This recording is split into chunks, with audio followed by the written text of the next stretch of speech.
Merci beaucoup, maître Junior Bakokela na passage. Nayo, Armamoukoula Kotaki Willeri depuis 9h45. Bon, conducteur à Sika, ceux qui ont bon de là,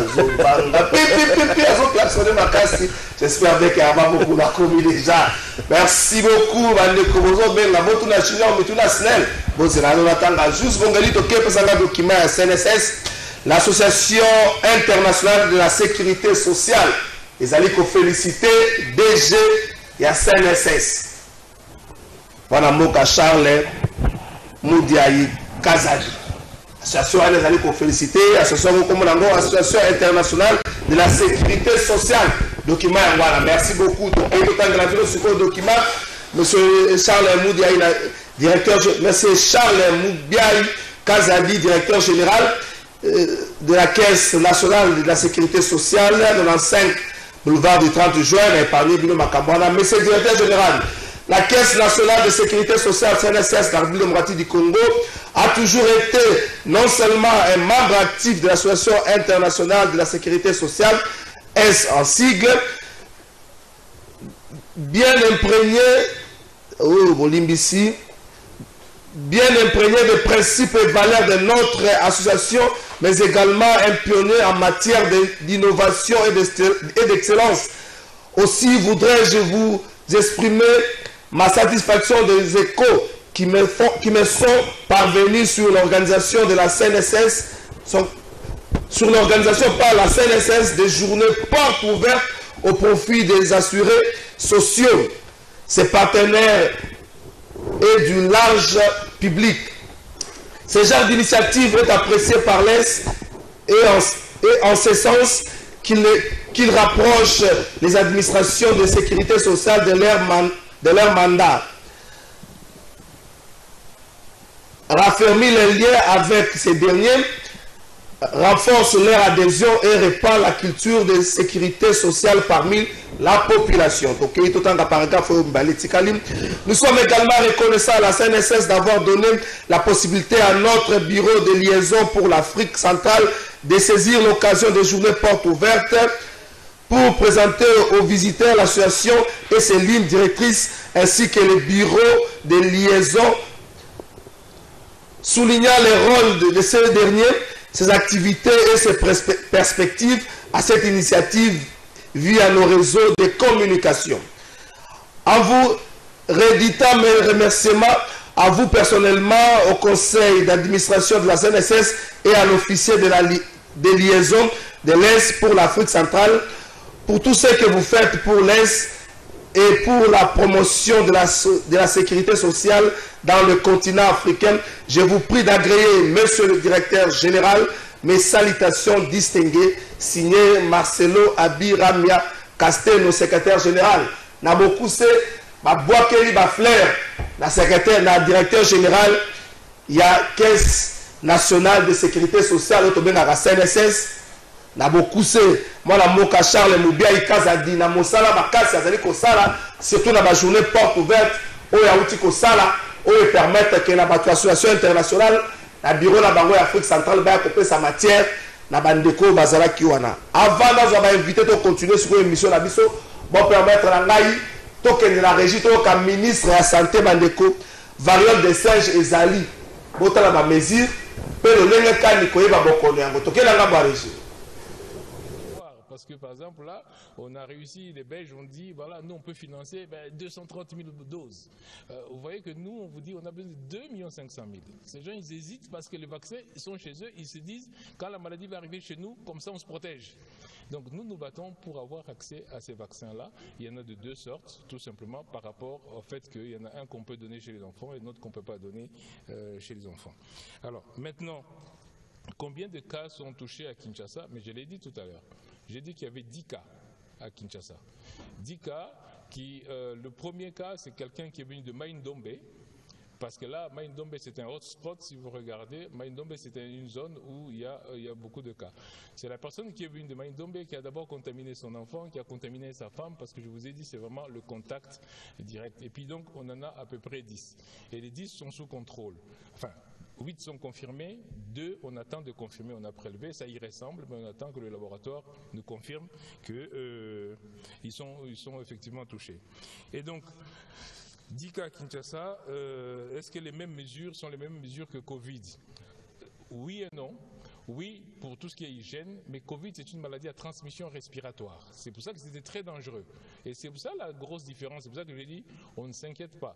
On n'a pas besoin de mettre des masques pour le monkeypox. Pas nécessairement. Si je passe à côté de vous, que vous respirez, vous êtes monkeypox, je ne veux pas attraper le monkeypox.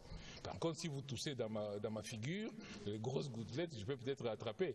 Mais ce n'est pas une maladie à transmission respiratoire comme Covid. Et donc, c'est pour ça que j'ai dit, non, on n'a pas besoin de paniquer. On a besoin de prendre de bonnes mesures d'hygiène. On a besoin, et je réponds donc à cette question, vous dites, je m'attendais à des mesures spectaculaires. Mais non, la maladie n'est pas spectaculaire. Toutes les maladies infectieuses obéissent au même processus de contamination.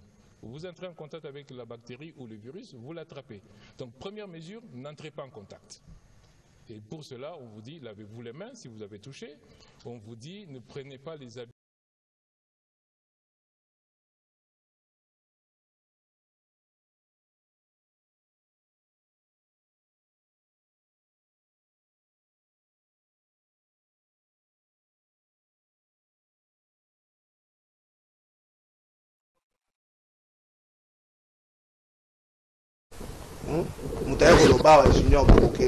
Comportement nous ko bengo intimider bato za terrain bana mike ozala makasa ko intimider mutu tende ko mirose terrain wana zo ngo kende terrain mabe zo kota na terrain mabe ko benga kato ba oganga ko zo intimider na nyoyo zo lo intimider ozu makasa na ko intimider ozo intimider mutu mirose ozo intimider mutu po mutu bang ozo benga na otala mutu ozo benga te po intimider donc en peine na ko tsa photo na yo na soko lingina ya mboto soko bengi na ko ya mbwa direct comme ça lo ba makambo zo lo ba direct.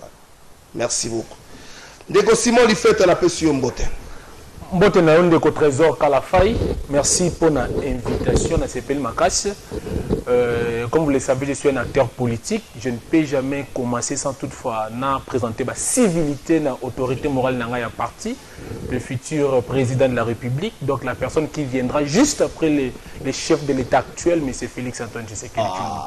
Donc je présente mes salutations les plus distinguées na président national honorable Jean-Marc Kabunda Akabunda et Sika Azwami bongo na prison centrale ya Makala na ba condition bongo ki bongo na ba TV5 Monde ba condition bongo ki bongo na ba France 24 donc ba prisonnier ba likola na ba Sika o singilité pour na bango malgré 2000 lits pardon 2000 matelas auto bongo ki ministre pour les plus populaires il y a gouvernement soumis à Kenya ko pesa la Makala na lobby président ngai honorable Jean-Marc Kabunda Kabund azwami na prison centrale ya Makala na ba condition moko inhumaine malgré 2000 matelas automona qui ministre le plus populaire ya gouvernement soumis à Kenya ko tirer le rôle dans la prison ya Makala mais certains prisonniers bah toujours continuer à vivre parce que toujours bon dégradable du fait que il y a pas moyen comme vous voyez en prison ya Makala il y a compter plus de 15 000 détenus au bazar na kati or que ba Belge ba tonga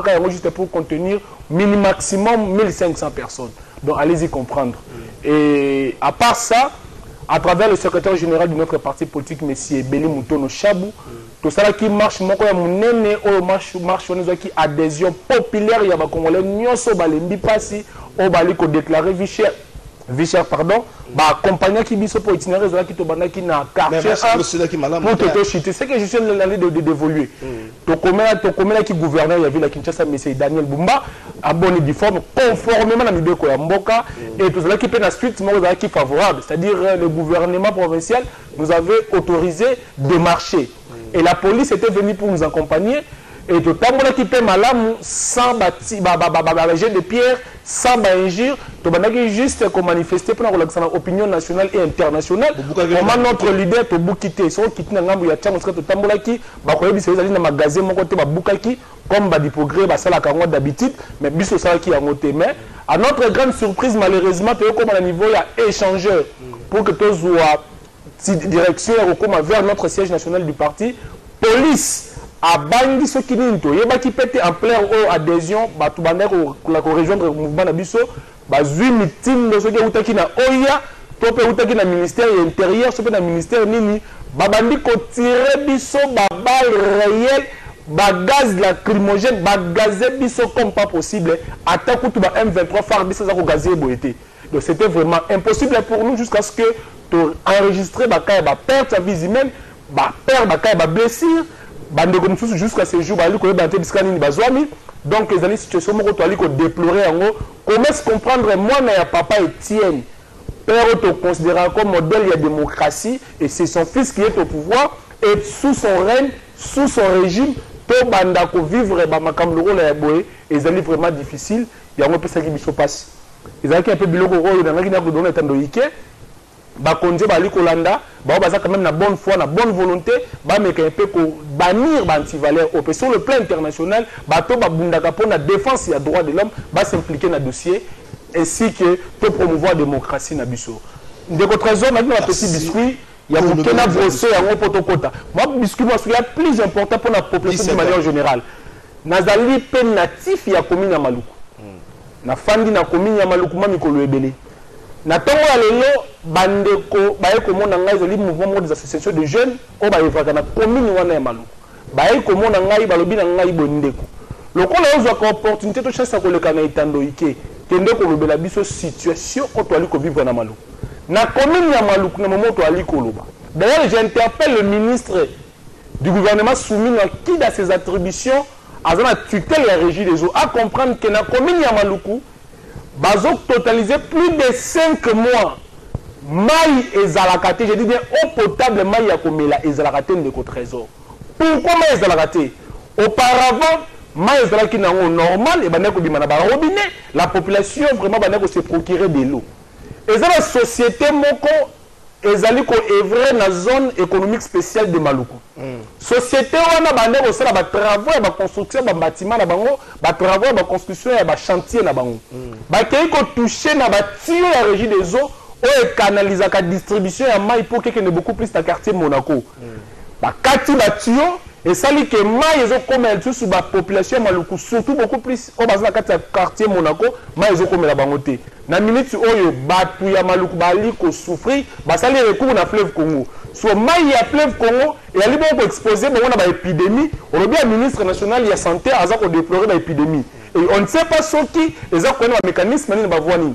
vous venez de parler des singes mais na ebisi bino pe na nzela ya mai et ali ba moyen ils allaient ko transmettre ba maladie ba épidémie donc population ya Maluku bali na minute na souffrance moko énorme ministre du gouvernement central on a l'attribution à la tutelle de la régie des eaux mais aussi l'autorité à tous les niveaux va s'impliquer dans le dossier parce que le bourgmestre que je félicite monsieur Alexis Mundoni Mampa l'actuel bourgmestre de la commune de Maluku Azali Kobunda a commis la Mikanda a commis la société a commis la régie des eaux a Maluku a commis la pétition a l'autorité il faut pas répondre mais solution c'est-à-dire qu'on a les chefs de l'État.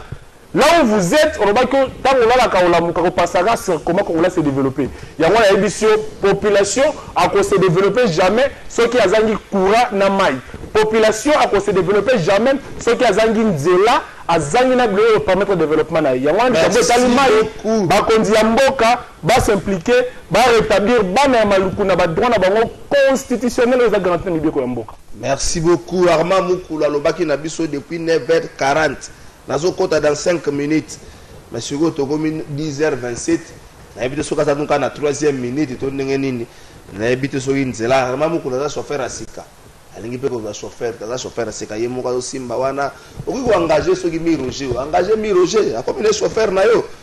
Oki ko engager na mi Roger wana, akomi na chauffeur na yo comme ça, otika ko nyoka mana banzela bo, engager mi Roger. Mamu kuna engager mi Roger, engager mi Roger. Akomi na chauffeur na yo. La saka mama kelele ndenge basala kawana.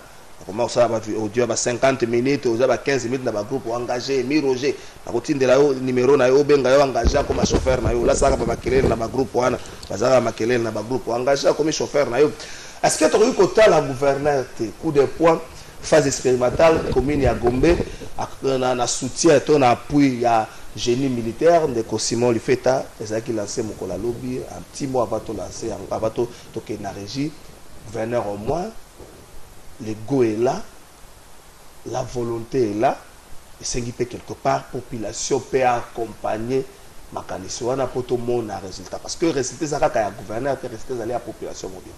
Merci, Ndeko Trésor. En fait, quand nous parlons de la ville, les années Sika Otozwami, nous avons intérêt à souhaiter le meilleur parce que et qu'on permette de la condition essentielle. Mais je déplore une chose. Si nous pouvons, sur ce plateau, tout le monde peut faire l'analyse. Mais c'est Daniel Boumba, Azalaka Eli, depuis quand? Gouvernement naïe, et qu'on a installé dans Momani. S'il vous plaît, parce que la question du temps est liée au développement. Parce que quand nous parlons de développement d'une ville, d'un pays, il faut toujours la chronométrie, il faut toujours dans les timings. Déjà, avant de faire perdre le sommet à ville, moi, un temps où les gens qui permettre parce que quand je parlais de l'investissement, pardon, il y a investisseur, pardon, il y a gouvernement provincial de la ville de Kinshasa, il faut comprendre que l'État, c'est par la faute, c'est le gouverneur Yomoko. Alors, il y a une manœuvre vraiment dilatoire en fraudant la loi, fraudant la constitution, en mettant en place une équipe gouvernementale composée de 20 membres, 10 ministres provinciaux ainsi que des commissaires ou soit des commissaires spéciaux. Vous voyez un peu que c'est par sa faute. Et dans tout ça est occasionné préjudice dans la population du fait que ton manque de gouvernement n'a pas qui répondre à leurs besoins. Parce que nous Congo là, article ville à Kinshasa dans des conditions de malamouté. Article na immondice presque partout. Ba route nio sur secondaire, ba route nio sur la ville à Kinshasa où permettra la circulation. Il y a bis za ibon na beta pour béba très avancé. Je ne peux même pas étaler tout parce que ba kinois ba yebi yango. Tout ça qui n'a sauf il a un gouverneur à la ville de Kinshasa ainsi qu'une équipe gouvernementale d'une énergie mais va travailler mais à faire perdre du sur l'État. L'initiative il y a qu'à mettre en place son programme, je ne sais pas si ça peut être vision et coup de poing, c'est bien. Mais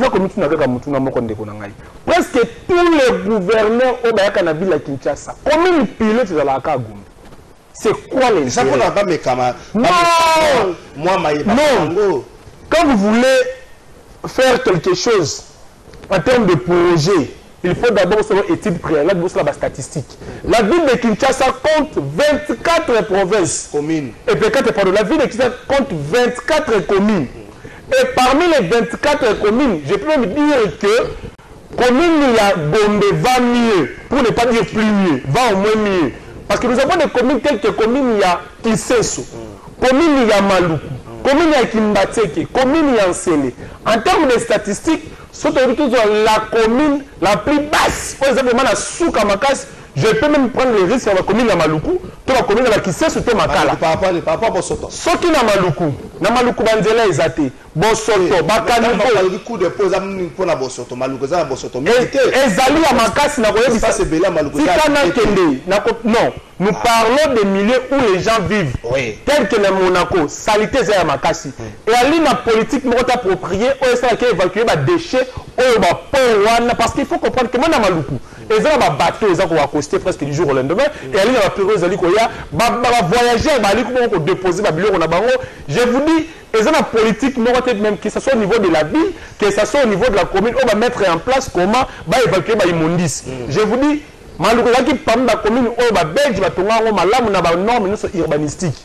Mais depuis belge jusqu'à ce jour, na ebisi yo commune wana tika triste sur la route belete to kama lemzela malugoza na batu belete loko eza na batu belete eza pe na bosoto belete so il faut le ba commune eza na kasi na bosoto otia maluku te maluku mobimbeza ko tonda te je reste commune na njo za la kisa za mike la commune ko lingwala eza habité na babu na ngonyoso lingwa eza compris c'est une commune comprise entre Triomphal